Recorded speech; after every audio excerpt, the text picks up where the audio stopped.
Good morning 12th class. आज की इस ऑनलाइन क्लास में हम आगे बढ़ते हुए आपके अध्याय 12 मजदूरी और प्रेम का अध्ययन करेंगे। हम सबसे पहले कोई भी है चैप्टर शुरू करते हैं तो लेखक परिचय अनिवार्य रूप से करना होता है। आपको ये पता भी है कि आपके बोर्ड में है 4 नंबर का क्वेश्चन आता ही है। तो हमें मजदूरी और प्रेम के लेखक जो आपका ये निबंध है सरदार पूरन सिंह है और इनके बारे में हम देखें, इनका जन्म है 1888 में हुआ, 1888 में हुआ। इनकी मृत्यु 1931 में हो गई। इन्होंने कुल अपनी 6 रचनाएं लिखी, यानी 6 निबंध लिखे और ये निबंध भी ऐसे लिखे कि हिंदी साहित्य जगत में ये प्रसिद्ध हो गए। इसमें इतने तो उदाहरण, इतनी मतलब ठोस बात लिखी हुई थी इन 6 निबंध में। जो 6 निबंध आपको याद करने कंपल्सरी है, यानी अनिवार्य रूप से याद करने हैं कि सच्ची वीरता, आचरण की सभ्यता, मजदूरी और प्रेम की है। कुछ है आपको आएंगे जिसमें गडेरे का जीवन है, हल चलाने वाले का है, किस तरह एक मजदूर होता है वह कार्य करता है, वह सारी बातें देखेंगे। मजदूरी और प्रेम आपके आ गया। और पवित्रता, अमेरिका का मस्ताना योगी वॉल्मिंटन और कन्यादान, ये जो 6 निबंध है इस तरह से लिखे गए कि ये हिंदी जगत में बहुत ही प्रसिद्ध हो गए। यानी इनकी बातों में इनकी परिपक्वता, इनका परिष्कृत रूप, जो लिखने का जो परिष्कृत रूप है इतना अच्छा है कि ये सब ये देखते ही ये जिन्होंने भी इस निबंध को पढ़ा ये निबंध प्रसिद्ध हो गए। यानी ये खेत जो जमीन पे थे आसमान में पहुंच गए, इतने प्रसिद्ध हो गए। तो यही है इनका परिचय। अब है हम चैप्टर पर आते हैं बेटा, कि चैप्टर है आपकी मजदूरी और प्रेम, कि मजदूरी का प्रेम होता है। क्या है? मजदूर एक मजदूरी से अपने कितना प्रेम रखता है वही हुई। आपके पहली कहानी है, जो पहला निबंध है हल चलाने वाले का जीवन। हल कौन चलाता है? आप क्या नाम लोगे इसको? किसान। हल कौन चला रहा है? किसान चलाता है। अब वह क्या करता है? किसान के लिए उसका खेत ही उसका जीवन होता है। आप क्या देखते हो, वह अपने आप को पूरी तरह से खेत के हवाले कर देता है। वह दिन रात वहीं पर रहता है। जब है खेत, जैसे बारिश का मौसम आता है, हम ये देखते भी हैं कि जैसे बारिश का मौसम आया किसान है अपना हल लेकर चला गया। सबसे पहले खेत को जोतेगा, वह उसमें जितने भी कंकर है एक्स्ट्रा वो जो घास वगैरह उग जाती है वह उसकी सफाई करेगा। फिर खेत जोतते ही उसमें बीज बोएगा, फिर अपनी जी जान से उस पर लग जाता है। वही है अपने कार्य करता है। किस तरह से वह है अपने खेत की रखवाली करता है। जैसे थोड़े बड़े हुए पानी के लिए करेगा, वह है जैसे बारिश बराबर आती रहती है तो उसके तो बारे न्यारे हो जाएंगे, क्यों? उसको उसका फल मिल जाता है। तो यहाँ पर जो नाम दिया गया है कि किस तरह से वह अपने शरीर को पूरी तरह से उसमें झोंक देता है, यानी उस हवनशाला बताया। खेत को जो क्या बताया, खेत को जो नाम दिया गया, यहाँ पर खेत को जो नाम दिया गया है हवनशाला, और अपने शरीर की आहुति लगाता है। किसान क्या करता है? शरीर की आहुति लगाता है। वही खुद को ही तो पूरा झोंक रहा है। क्या कर रहा है? वह अपने इस खेत की जो खेत रूपी हवनशाला है आहुति से झोंक देता है। पूरी तरह से वह खेत को अपने हवाले कर देता है कि मैं तुम्हें ही समर्पित होता हूँ। वही है कि उससे खेत से ही उसका पेट भरता है। उसको मजदूरी किससे मिलती है? खेत से ही उसको मजदूरी मिलती है। उसी तरह से एक माली भी है। माली भी क्या है? जैसे ही है, अब है उधर अनार का है, आपके इधर उदाहरण आया, अनार के है फल फूल आए, वह उसको बिगेड़ देता है, वह उसको है इधर उधर बिखेर देता है और वह है यानी बो देता है। तो वह उसकी मेहनत है उसमें नजर आती है फलों के रूप में। वह अपना क्या है, अपना पूरा खून है उसको समर्पित कर दिया। जैसे क्या मानेंगे? जैसे उसने अपना समर्पित कर दिया है। और किसान की मेहनत क्या दिखाई देती है? अन्न में, फूल में, फल में उसकी आहुति, क्या कहेंगे यहाँ पर, उसका शरीर ही तो है आहुति, वो आहुति दे देता है और वह उसको समर्पित हो जाता है। यानी इस लेखक क्या कहते हैं? किसान मुझे अन्न में, फूल में, फल में आहुति देता हुआ दिखाई देता है। तो वह सब में तो जैसे ही है कि अंकुरित हुए, बीज अंकुरित हुए, वह उनका ध्यान रखेगा, उसमें कोई दूसरे तो नहीं आ गए, यानी दूसरे जो घास वगैरह उग जाती है वह उसको हटाता है, और फूल आने लगे तो खराब है पत्तियों को निकालता हुआ, यानी पूरे खेत की है रखवाली करता है, रात में भी है वो रखवाली करता है। फिर कहते हैं आगे बढ़ते हुए, ब्रह्म आहुति से जगत पैदा हुआ है। इस ब्रह्म आहुति से ही तो जगत पैदा हुआ है। हमको किसने बनाया? हमको किसने बनाया? ब्रह्मा जी ने, सृष्टि के रचयिता कौन है? हम यहाँ पे क्या देखते हैं? हमारे सृष्टि के रचयिता किसको बताया गया है? ब्रह्मा जी को बताया गया है। क्या बताया गया है? ब्रह्मा जी को बताया गया है। और किसान को भी अन्न पैदा करने में भी कौन है? किसान को भी ब्रह्मा के समान बताया। किसान भी क्या है? ब्रह्मा के समान है। तो किसान को ब्रह्मा के समान बताया। खेती है उसके ईश्वरीय प्रेम का केंद्र है। खेती को क्या बताया? खेती जो है ईश्वरीय प्रेम, जैसे ईश्वर से प्रेम करते हैं हम, उसी तरह से वह अपनी खेती से प्रेम करता है। उसका सारा जीवन पत्ते पत्ते में, फूल फूल में, फल में बिखरा होता है, और उसका जीवन भी, उसके जीवन को एक वृक्षों की तरह बताया गया है। किसान के जीवन को है एक वृक्षों की तरह बताया गया। उसका मौन जीवन होता है। क्या है? उसका मौन जीवन होता है। वायु, जल, पृथ्वी, तेज, आकाश की निरोगिता उसी के हिस्से में, यानी सारी है। ये हमारी धरती किससे बनती है? हम किससे बने? वायु होता है, जल होता है, पृथ्वी, तेज और आकाश, ये मिलकर ही पंच तत्व से ही ये पृथ्वी बनी है। एक मनुष्य बनता है ये पृथ्वी, और उसी से तो हम मिलकर बनते हैं। तो वही कार्य है कि वह किसान है, पढ़ तो नहीं पाता, उसने विद्या है यह नहीं पढ़ा, और वह ना तो जब तब कुछ भी नहीं करता। किसान क्या है? किसी साधु, एक साधु के समान बताया गया, पर वह कैसा साधु है? किसान को क्या बताया? एक साधु बताया। यहाँ पर ध्यान रखना कि किसान को एक साधु के समान बताया गया है, किसान को एक ब्रह्मा के समान बताया गया है। और साधु क्या करेगा? जब तब करेगा, संध्या आरती वगैरह करेगा, ध्यान वगैरह करेगा, मंदिर वगैरह जाएगा, परंतु नहीं, साधु तो बताया गया, पर यह क्या है? ना तो जब तब करता है, ना कोई संध्या वंदना करता है, कोई ज्ञान ध्यान वगैरह कुछ भी नहीं करता, मंदिर गिरजा वगैरह मस्जिद कहीं नहीं जाता है, केवल रूखा सूखा खाता है, अपनी भूख मिटा देता है, अपनी भूख मिटा देता है, और बहती हुई नदियों से, अपने शीतल जल से अपनी प्यास को बुझा लेता है। प्रातःकाल उठता है, अपने हल और बैलों को नमस्कार करता है रोज। क्यों? उसकी रोजी रोटी है। हल बैलों को क्यों है? वह नमस्कार करता है, अपने हल बैलों को नमस्कार करते हुए आगे बढ़ता है और अपने खेत में चला जाता है। दोपहर तक है अपने कार्य करता है वह, और उसी खेत की मिट्टी में उसके बच्चे भी बड़े होते हैं, और उसका परिवार क्या है? वही है, खेत है उसका परिवार है, वही है। बैलों को भी अपने वहीं पे रखता है, वो उनकी सेवा करता है। और पानी बरसाने वाले कौन है? इंद्र देवता, उनको जरूर वह रोज आराधना करता है। वह इंद्र देव को क्या है? रोज आराधना करता है कि हे पानी बरसाने वाले आप हैं, मेरे को समय समय पर पानी बरसाते रहें। वह है भगवान की, वही उनको ही वह भगवान मानता है, और वह कार्य करता रहता है।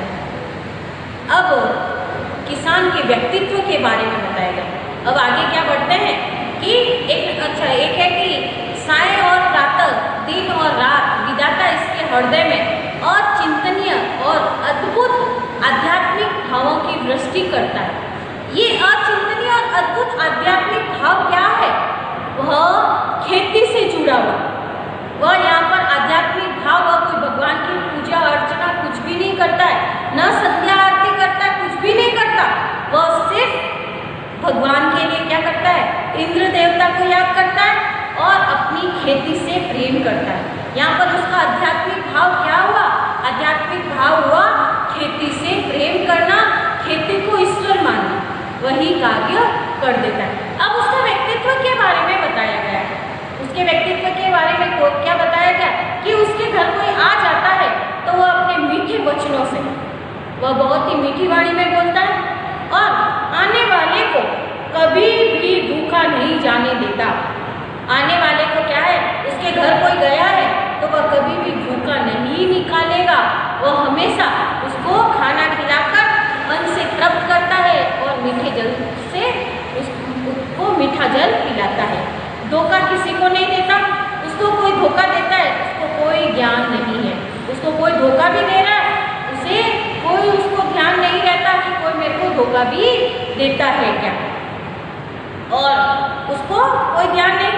उसकी खेती भी हरी भरी होती है, गाय उसकी दूध देती है, वही उसका कार्य है। अब उसकी स्त्री के बारे में बताएगा।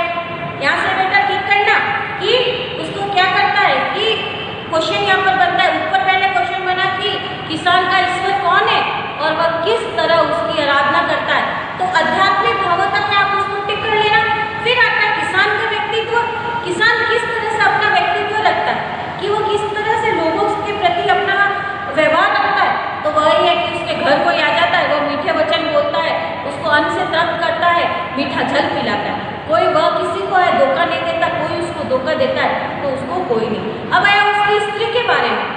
उसकी स्त्री भी बहुत ही आज्ञाकारिणी है।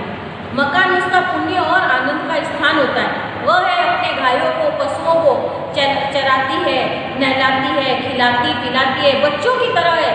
अपने बच्चों की जिस तरह सेवा की जाती है उसी तरह वह अपने गायों की भी सेवा करती है। वह क्या है, अपने बच्चों की जिस तरह सेवा करती है उसी प्रकार अपने गायों की, पशुओं की सेवा करती है। फिर वह वही है खुला आकाश, वह उनका ध्यान किया जाता है। खुले आकाश के नीचे वो रहते हैं, उसका ध्यान किया जाता है। और दया, वीरता और प्रेम उसमें जितना है किसान में देखा जाता है उतना कहीं पर भी नहीं देखा जाता। जितना दया, वीरता और प्रेम इसके प्रति, अपने खेती के प्रति, किसान का क्या है, सब कुछ उसकी खेती के इर्द गिर्द ही, उसका जीवन ही खेती के इर्द गिर्द ही रहता है। यहाँ पर गुरु नानक ने कहा है, ये आपके क्वेश्चन बेटा यहाँ से टिक करना। गुरु नानक ने कहा कि भोले भाव मिले रघुराई। इससे तात्पर्य क्या है, जो भोले भाव कौन रखता है, एक किसान है, बहुत ही भोले भाव रखता है और मिले रघुराई, उसी को परमात्मा मिलते हैं। क्या लाइन आई है आपके, भोले भाव मिले रघुराई, भोले भाव मिले रघुराई, मिले रघुराई। यहाँ पर रघुराई हुए परमात्मा, परमात्मा है सिर्फ किसान को ही मिलते हैं। क्यों? वह बहुत ही भोले मन से, भोले मन का होता है, छल कपट बिल्कुल भी नहीं। तो यहाँ पर भोले वाला किसान है, अब वह अपनी खेती में ही ईश्वर को देखता है। वह क्या है, खेती में ही ईश्वर को देखता है। और वही है कि सूर्य और चंद्रमा से जो छन छन कर किरणें आती है, वह उसी से है तृप्त हो जाता है। अब यहाँ पर आपकी लाइन आ रही है, ये प्रकृति के जवान साधु है। यहाँ से आपको टिक करना है कि किसान को किन विशेषणों से सुशोभित किया है। यहाँ पर आपको क्वेश्चन लिखना है, किसान को आपको एक क्वेश्चन यहाँ पर लिखना है कि किसान को किस विशेषणों से सुशोभित, यानी किसान को किन विशेषणों से सुशोभित किया है। आप ध्यान देना बेटा, यहाँ पर खूब सारे वर्ड बताए जाएंगे। ये यहाँ पर क्वेश्चन लिख देना। मैं बार बार बीच बीच में क्वेश्चन बताती जा रही हूँ, तो आप टिक करते रहना बेटा कि इन्हें प्रकृति के जवान साधु बताया गया है। इन्हें प्रकृति के जवान साधु बताया गोपाल कहा गया। गोपाल यूं किसे कहते हैं? श्री कृष्ण को गोपाल कहते हैं, पर इन्हें बेमुकुट गोपाल, और नाम इनको क्या दिया गया? देखिए इतने सारे इसको नाम दिए जा रहे हैं, विशेषण दिया जा रहा है, आप ध्यान रखिएगा इसको। किसान को किन विशेषणों से सुशोभित किया है? यानी बेमुकुट, बेमुकुट गोपाल। दूसरा पहला आया था आपके प्रकृति के साधु। किसान को क्या है? प्रकृति के साधु नाम दिया गया। क्या नाम दिया है? प्रकृति के साधु दिया गया नाम। फिर आया बेमुकुट के गोपाल, तो बेमुकुट के गोपाल इनको नाम दिया गया। तो अब है जो सरदार पूरन सिंह कहते हैं, लेखक कहते हैं कि इनके आगे मेरा सिर है स्वयं ही झुक जाता है, कि जब किसी फकीर के दर्शन होते हैं तो उन्हें ऐसा मालूम होता है कि नंगे सिर नंगे पाँव, एक टोपी सिर पर होती है, लंगोटी होती है, काली कमली कंधे पर है और हाथ में लिए, यानी एक लाठी जो हाथ में लेते हैं, उन्हें अब क्या नाम दिया?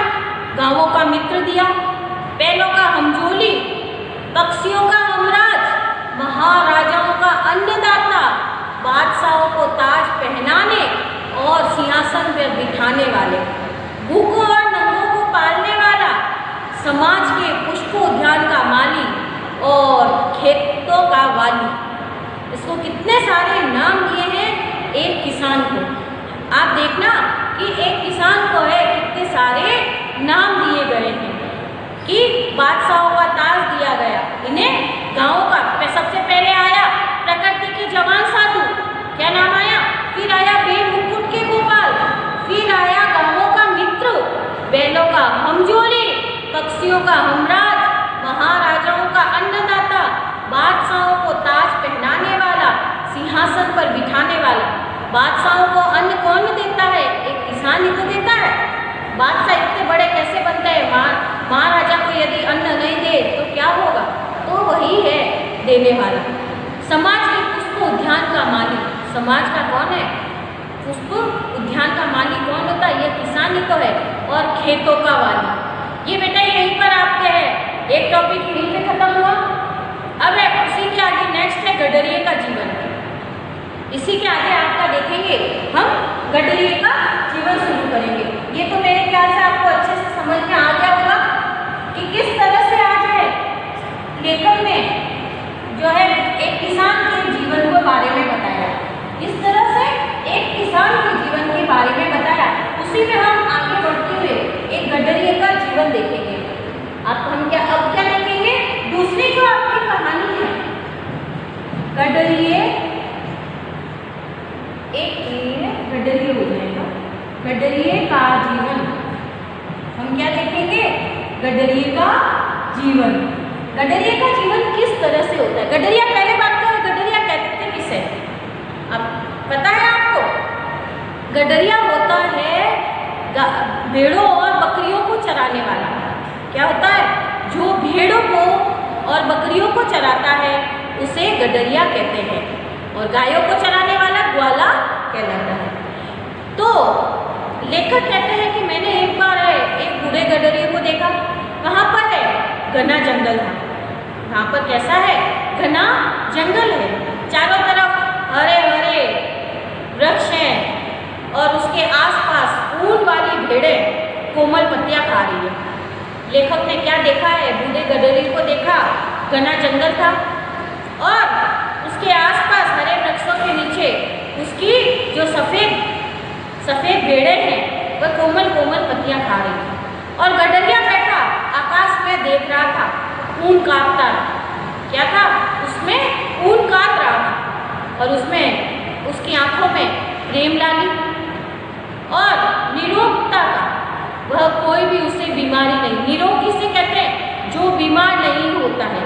निरोगता का पवित्र मदिरा से मस्त हो रहा था, निरोगता की पवित्र मदिरा से मस्त हो रहा था। उसके बाल भी सफ़ेद है।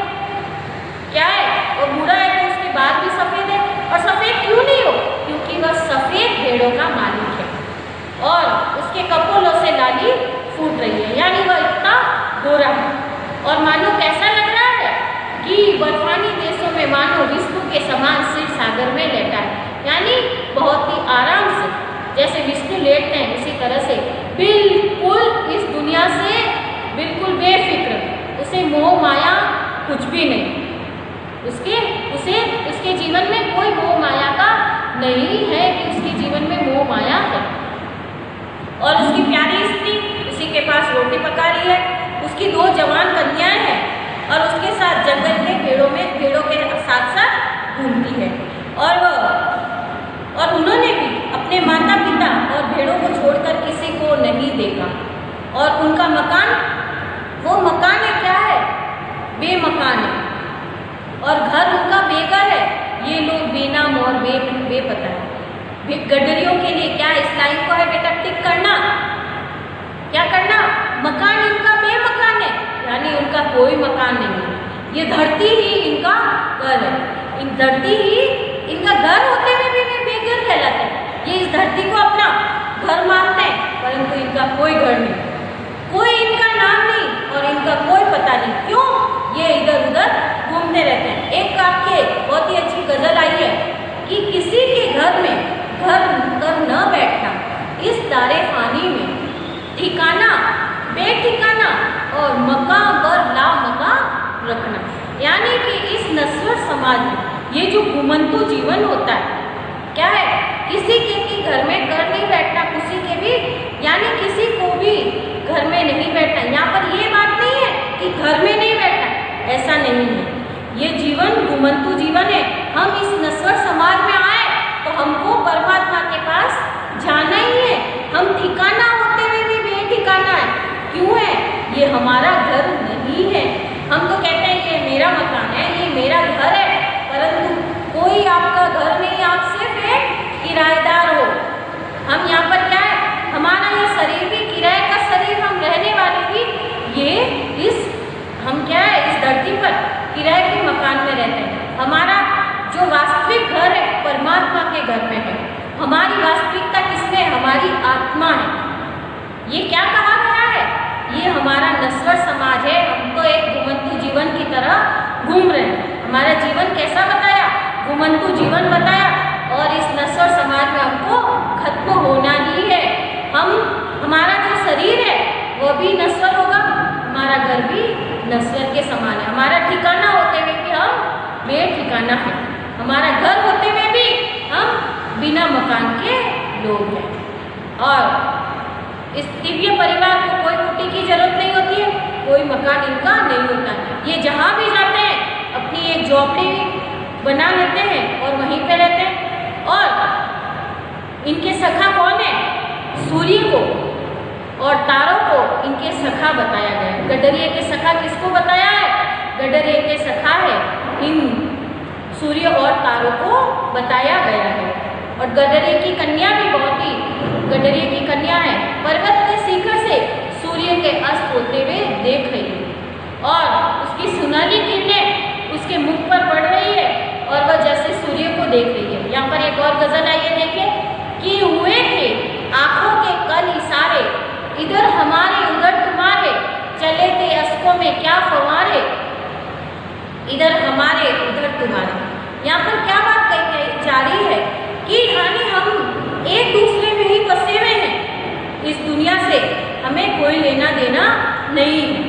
और क्या कहना क्या चाहता है कवि कि कोई भी है कि हमारी आंखों से इशारे चले थे, यानी हम सिर्फ तुम्हें ही देखते हैं। तुम ही तो हमारे सखा हो। किसे देखती है? उनसे दुनिया से कोई लेना देना नहीं, यानी आंखों से इशारे चल रहे हैं, इधर हमारे उधर तुम्हारे। और अश्कों से फवारे, यानी जो आंसू निकलते हैं, इधर हमारे भी निकल रहे हैं, उधर तुम्हारे, यानी बोलता कोई भी नहीं। और सूर्य उसको देख रहा है, यानी सूर्य भी उसकी पवित्रता, युवा अवस्था की पवित्रता पर मुग्ध हो रहा है। और सूर्य की और महिमा, सूर्य को जैसे ही वह देखती है, जैसे सांझ ढलती है, शाम होती है, तो वह भी है उसको भी बहुत ही अच्छा लग रहा है। और उनका जीवन है बर्फ की पवित्रता से पूर्ण है। यानी जिस तरह बर्फ सफ़ेद होता है, श्वेत होता है, तो उसी तरह उनका जीवन भी एकदम पवित्र है। और वन की जो सुगंधी होती है उसकी तरह सुगंधित है। और उनका मुख वगैरह है वो भी सफ़ेद भेड़े भी सफेद, यानी वह पूरी तरह से शुद्ध सफेद ईश्वर है। ईश्वर के समान उसी के दर्शन करते हैं। अब गडरी के लिए बताया गया है, वह क्या बताया कि जो खुदा को देखना हो तो मैं देखता हूँ तुमको। लेखक क्या कहता है, सॉरी यहाँ पर जो गजल गाई है वह कवि कहता है कि जो खुदा को देखना हो तो मैं देखता हूँ तुमको, मैं देखता हूँ तुमको जो खुदा को देखना हो। यानी ईश्वर का वास किसमें बताया, गडरिये में बताया। ईश्वर का वास किसमें बताया, गडरिये के जीवन में बताया। अब वह कहता है भेड़ों की सेवा ही उनकी पूजा है, ईश्वर से कोई लेना देना नहीं। जिस तरह एक किसान है अपनी खेती को अपना ईश्वर समझता है, उसी तरह वह अपनी भेड़ों को भी ईश्वर समझता है। कि एक भेड़ बीमार हो गई, पूरे जैसे परिवार पर विपत्ति आई, पूरा परिवार है उसकी सेवा में लग जाता है। जब तक है उसकी पीड़ा ठीक नहीं होती, वह पूरी तरह से उस भगवान की प्रार्थना करते हैं, हे भगवान मेरी भेड़ों को ठीक कर दो। और जैसे ही भेड़ ठीक होती है कि एक दो रात गुजरती है, भेड़ ठीक हो गई, अच्छी हो गई, यानी घर में मंगलगान होने लगा, सारा परिवार है मिलकर गा रहा है। और जैसे ही है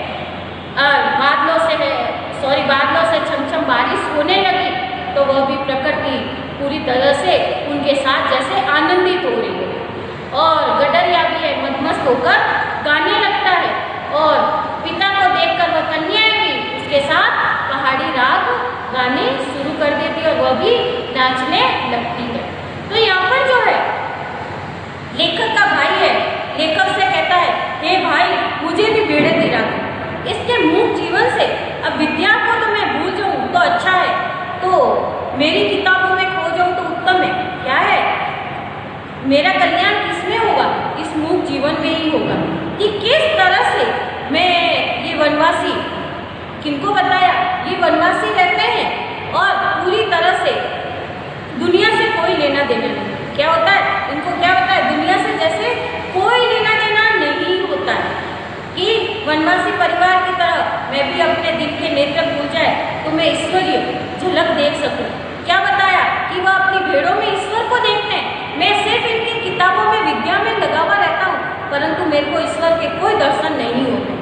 क्या है, कोई दर्शन ही नहीं होते। इन भेड़ों में है ईश्वर के दर्शन होते हैं।